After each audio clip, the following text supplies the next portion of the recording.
This is Best Buy, one of the biggest electronics retailers in the world. At their peak, they had 1,779 stores worldwide, and over 1,000 of those, exactly 1,138, were right here in the US. Most of them looked like this. Remember the old days when we would go to Best Buy just to check out the latest computers or play with the newest smartphones because they were too expensive for us? Yeah, I used to love doing that. But if you visited Best Buy recently, things seem a bit different, like less crowded. I know what you're thinking. It's because of the economy, the rise of online shopping, and so on. But the story of Best Buy is not that simple. In 2012, big box retailers really struggled, and Best Buy was not an exception. Their stock prices hit rock bottom. Customers were walking away, and they even hit their first annual loss since '91, losing $1.23 billion. At that hard time, a lot of big players were forced to leave the game, like Circuit City. Everyone was taking bets. Was Best Buy the next big business to go bankrupt? But the result? You can look around. Their stores may not be as busy or as big as before, but they're still around. So what really happened? Today, we'll talk about Best Buy's twists and turns, how they rose to the top, what went wrong, and how they survived to thrive even when others were dropping out of the game. And now, with another big challenge heading their way, can Best Buy still hold its own? Let's find out. Part 1. The Rise. Best Buy started out small. A cool little place named Sound of Music in St. Paul, Minnesota sold all music stuff, stereos, speakers, vinyl records, you name it. Here is the guy behind it, Richard M. Schulz. He built this place with his own savings and a second mortgage on his family home. But his risk paid off quickly. In its first year, Sound of Music hit $1 million in revenue and netted around $58,000. Just 3 years later, it expanded to 3 stores and kept on growing exponentially from there. Over the years, the store branched out, opening a handful of locations across Minnesota, all driven by their innovation. In 1982, they made a smart move to expand their product offerings from just speakers and audio equipment to appliances and other electronics, including VCRs. And the result? Everyone loved it. Their sales soared to $9.3 million. Right after the big success, they decided it was time for a new name, and that's when Best Buy was born. At that time, if you were looking for a DVD player, there were literally 2 options, Circuit City or Best Buy. But here is the twist. In 1988, Schulz actually tried to sell Best Buy to Circuit City. He thought Best Buy's success in Minnesota would be a big win for them. But guess what? Circuit City wasn't that interested and passed on the offer. This so-called setback led to one of Best Buy's most innovative moves, the Concept 2. Here's the context. Back then, electronic stores were basically huge warehouses, tons of products, very hard to find and not so shopper-friendly. Schulz transformed Best Buy stores, bringing in bright lighting and making all products easily accessible, instead of hidden away in a storeroom. Also, he changed the sales approach, no more commission-based, which means no more pushy salespeople. This new strategy paid off big time, and by 1992, Best Buy celebrated hitting $1 billion in revenue for the first time. In the 90s, Best Buy just kept growing and branching out, and also made a lot of big moves, formed their own independent music label, Redline Entertainment, in 2000, and acquired Geek Squad in 2002. But then, one big thing got in the way, throwing Best Buy off its track of steady growth. Part 2. Struggling with the retail apocalypse. Remember when I said it was pretty much just Best Buy and Circuit City in the game? Well, in 2009, Circuit City filed for bankruptcy, closing all their stores. Now, you might think it was Best Buy's chance to take over, right? Actually, it's not the case. Turns out, Circuit City wasn't the only one in hot water. Radio Shack, Sports Authority, Payless, Toys R U, and many others were also struggling. That is the so-called retail apocalypse. Best Buy managed to survive, but they took some hits along the way. All of that thanks to one word: Amazon. The rise of Amazon changed the way people shopped in the 2000s. Here's what usually happened. People would drop by Best Buy or other physical stores, check out what they wanted, experience it firsthand, and then head back home, look up the same stuff on Amazon, and buy it cheaper. So while Best Buy was footing the bills for running their stores, a chunk of their potential earnings was going to Amazon, and let's say all other online retailers. As a result, Best Buy's fortunes started to falter. The company posted its first decline in 2012. A year later, the business lost more than $7 billion in revenue. And we know what they say, a misfortune never comes alone. In 2012, Brian Dunn, Best Buy's CEO, was accused of having an inappropriate relationship with a female employee. Dunn would resign in the middle of the investigation, a terrible blow for the company. Then Richard Schultz, the chairman and founder.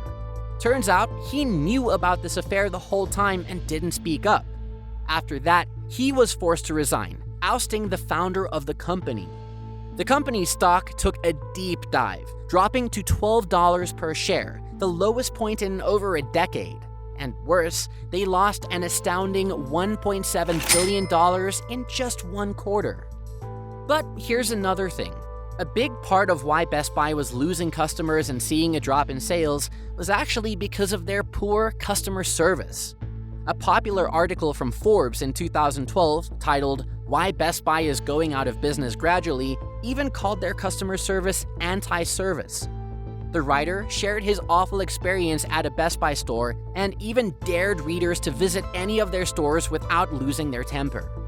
So overall, under Brian Dunn, things at Best Buy went downhill fast. Their stock dropped a whopping 80% in 5 years. The company was all over the news for internal drama, and bad customer service was just the norm in their stores. People even started calling it the worst buy. Looks like the end is just around the corner. But actually, it's not the whole story. Best Buy instead pulled off an unexpected twist. Part 3. Still a better buy. Take a look at Best Buy's net income from 2009 to 2023. It's like a story of rising, falling, and then rising again. They only had 2 years of losses, in 2012 and 2013. But they bounced back after that. Plus, since 2012, Best Buy has managed to cut its debt in half and tripled its cash reserves. Quite a turnaround, right? Look at this. I think we should take a moment to give Hubert Joly a big shout out. He stepped in as CEO after Brian Dunn and really turned things around. He brought in a groundbreaking plan, Renew Blue, focused on cutting expenses and boosting their services. Sounds simple, doesn't it? But actually, it's packed with a bunch of bold moves. The first one, price matching. Remember when I said people often came to Best Buy to check out stuff and then go home and order it on Amazon at a cheaper price? That's showrooming. I've done it. And Hubert Joly had a smart idea. If Best Buy's in-store prices matched Amazon's, why would customers bother going home to order online? He introduced a price matching guarantee.